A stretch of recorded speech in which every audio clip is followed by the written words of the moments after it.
Welcome to QSC TV and the pillar called time distribution.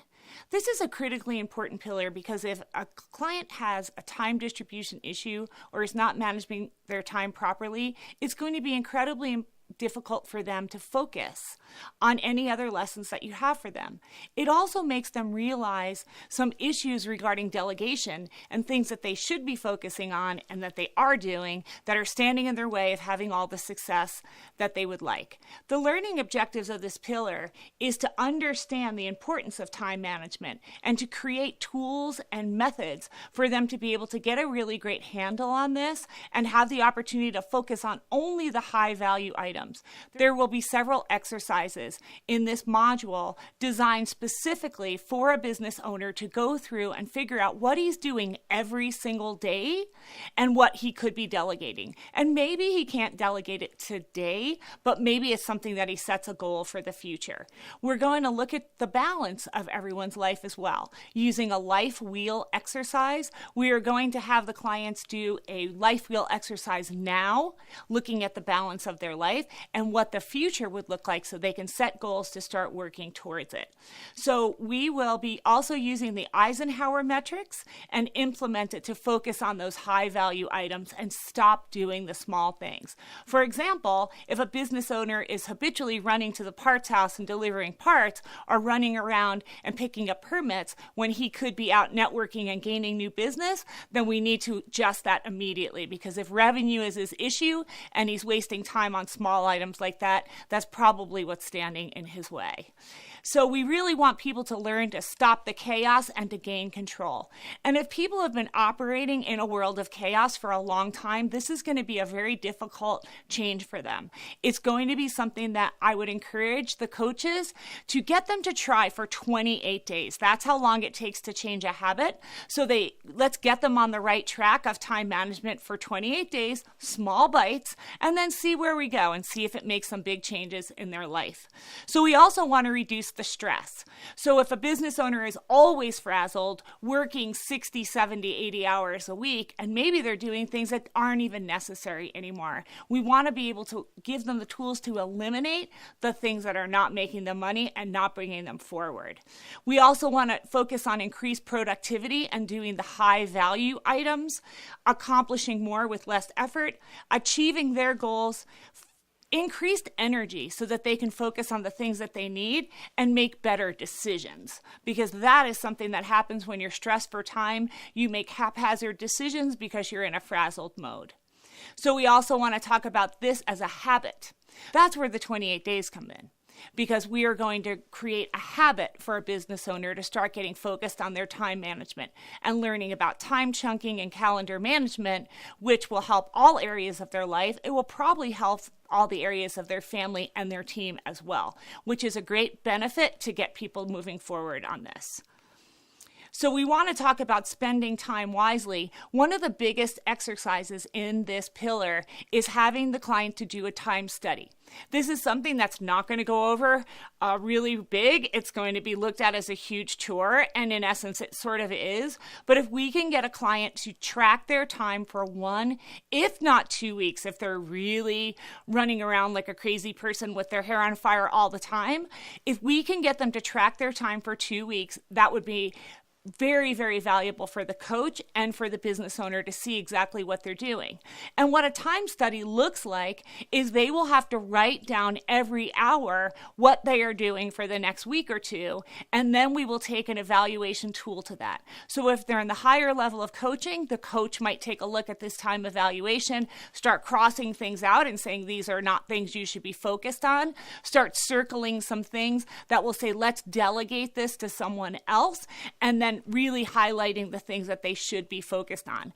This is also the foundational piece to creating job descriptions and position contracts, because if we can get the business owner really clear on what his role is and the areas that he needs to delegate, that will enable him to have a better feel for when he builds his team's position contracts and job descriptions, where those items are to go, because the tasks still need to be done. It just may not be by him. Another thing that we want to talk to the business owner too in this module is talking about outsourcing, because maybe he doesn't have the time or the resources to be able to afford to have a full-time person doing some of these items. Maybe it's marketing, or maybe it's scheduling, or whatever that looks like, but there is an opportunity to perhaps outsource part of it part-time for a while. So the discipline is really the key here. This is going to be the hardest part in time management. Every time you meet a person who is frazzled on time management, discipline is usually the root of it in a couple of different ways. One, they're not disciplined about keeping to their schedule. Two, they're not disciplined by walling off distractions, because discipline really has to be paramount and the schedule needs to be the number one focus, or they will continue to get pulled in all different directions and keep chasing rabbits all day long and never getting done what needs to get done on their to-do list. Another thing that business owners will suffer from is something known as decision fatigue. This is sort of a new word in time management circles, decision fatigue. One of the things, and this is great in the trades because people usually wear a uniform. Sometimes when a business owner leaves the field and goes into management and now they need to decide what they're going to wear every day, that sometimes puts a little bit of stress. If you notice, Mark Zuckerberg and President Obama wear the same outfit all the time, and that is because there's no decision to it. All of the areas of your life that you can take decisions out of, and it's just a no-brainer, this is what I'm going to wear every single day of the week, it makes things a lot easier. And that goes for systemizing the business, which comes a little bit later in the pillars, where once we have a system for things, we can certainly get them done in faster time. We also want to encourage the clients not to procrastinate.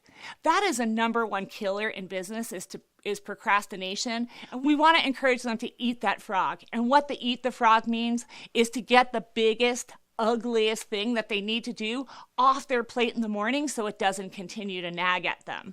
And to stop the insanity. They need to start walling off those interruptions and the people who come into their office and park it and just sit and talk for 30 minutes about nothing at all.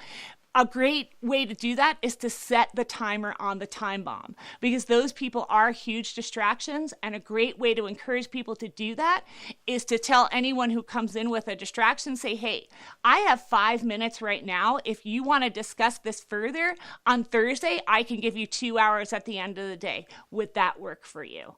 And also having a really great routine, which we will take them through in the calendar exercises.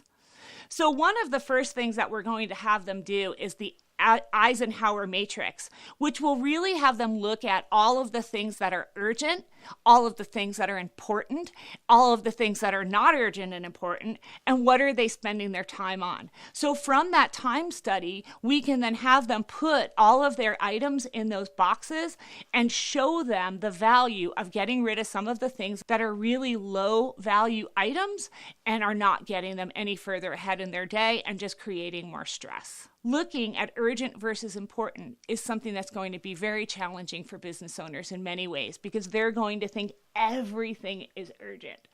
Another thing in this area that we can encourage people to do is to manage their inbox. That's a huge distraction if you're looking at your email all day long. So if a person is really stressed with their time, it's probably a good idea when they get into their calendar making that they set out 3 times of the day, morning, noon, and afternoon, to read their emails and respond. If they're continually responding all day, they're not going to get done. They're not going to be able to get done what they need to get done. So looking at how you spend your time, the what, the when, and the how, is a question that we need to ask the business owner on every single task that they're doing. What are you doing? When are you doing it? And how? Another question you might throw in there is why? A lot of times we start doing things for no good reason because that's the way we've always done it. Maybe it's a paper invoice trail or whatever that looks like. Now's a good time to be looking at ways for efficiency. So when we get into the systems pillar, we have all of the items that need to be systemized set aside, and that will give us the opportunity then to create a system to take away these time management challenges. Also, it's really important to get some clarity around why you want to have great time distribution skills. The why is usually because I'm not spending enough time with my family. I'm never seeing my kids' soccer games. I'm never having dinner with my wife. I'm always late. I've worked the last 10 Christmas Eves in a row. If that is to the point where they are at the breaking point of that and they are just fed up and sick of it, it's going to be a lot easier for you to coach them through the benefits of getting a handle on their time. One of the things in the how of this exercise is to start looking for repetitive tasks and then start to automate them. That is key to a successful time management. Doing the same thing over and over and over again, you're going to get better and faster at it. So if you're disciplined that every single night you're going to look at your calendar for tomorrow, you're going to write down all of the urgent things that need to occur tomorrow morning, so when you get into the office, you can hit the ground running. Maybe the first thing you do is check your bank balance. Maybe the second thing you do is to check your credit card deposits. Maybe the third thing you do is to check the receipts from yesterday to see how everyone did. Look at the schedule and the board and see how busy you are for the day. And that can then become your routine, which once again will be a lot easier, which you can later on systemize it so that it'll even go even faster. Then we are going to do an activity analysis. After the time study, we are going to take these and we're going to calculate the base earning target. So if a business owner, for example, wants to bring home or his salary to be $150,000 a year, we would then divide that by how many hours a year he needs to work or should be working, with 2 weeks off of vacation and only working 40 hours a week. And we take a look at that number. And then we put that to all of the tasks. So for example, I said earlier, running parts. That's probably a $10 to $12 an hour job. So why is a business owner who's hoping to earn $100 or better an hour doing that job? So that will help to illustrate why they should delegate it. Another thing that is really key, and this is almost a buzzword, Tony Robbins talks about this a lot. He has many videos on this exact subject, but it really works, is time chunking. So if you could create a calendar and map it out for a long period of time that you need to say dedicate 5 hours a week to meeting with your bookkeeper to talk about financials, about accounts payable, accounts receivable, whatever that looked like, or you need to dedicate 5 hours a week to training your team and preparing the training for your team. Start putting all of those exercises on the calendar, and color coding them is a really great idea. So you can instantly see that you've got the 5 hours of training already blocked off in your calendar every single week so that it always gets done. And here's the rule. Those appointments that are on your calendar need to be treated just like it's a doctor's appointment. You can't miss it. If you miss it, you need to reschedule it within the same calendar week so that you get everything done that you need to get done. I also recommend that you put some margin in your default calendar or your chunking calendar so that if something does run over or an emergency does occur, that you're not overly stressed that you're not getting everything done on your calendar. If you could only book out 5 to 6 hours per day, leaving you 3 or so hours as margin, that will enable the business owner to get everything done, leave a little wiggle room, and once they become really efficient, it will get them home a lot earlier than they are now. It's also statistically proven that if you do a task for longer than 50 minutes, you lose your concentration. So that's also a really good way to block out your time, that you don't block anything for more than 50 minutes or your concentration and your focus starts to decline. You also would have learned in the first pillar in the foundation about their DISC profile. So if somebody is not a really high compliant person, really analytical skills, a lot of times when they need to focus on numbers or key performance indicators or something really, really important, it might be good to put that as first thing in the morning, get it out of the way. Usually people are a lot sharper in the morning and they'll put those tasks in there. Finding balance in their lives is really important. And as your coach, this is how you can help a business owner more than any other way. It's great to make them more money. It's great to have their business more successful. But if they don't have balance in their life, it's going to be chaos and they're always going to be unhappy. So we're going to have the clients do a life wheel exercise. First thing, what does their life look like now? And I encourage you as their coach to call them on it. If they're not being completely honest with what their current state looks like, It's your job to dig in a little bit further and to find out what's going on. This is probably an area that you get really close as a business coach to bleeding over into life coaching.